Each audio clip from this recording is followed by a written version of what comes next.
Бүгін университетіміздің бас ғимарат залында облыс әкімі Архимед Бегежанұлымен кездесу өтті. Кездесуге университетіміздің әр факультетінен белсенді студенттер мен оқытушылар қатысты. Олар облыс әкіміне көкейлерінде жүрген сұрақтарын қойып, ұтымды жауап ала білді.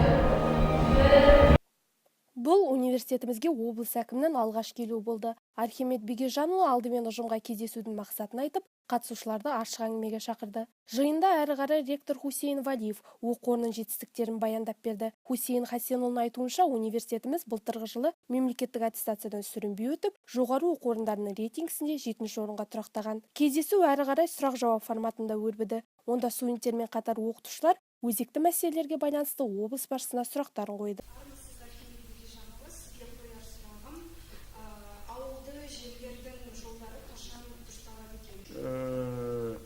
Меншікте деп айтуға болады. Республикалық меншікте, оны Қазақавтодор мекемесі күтіп ұстайды қыс бойы, жаз бойы.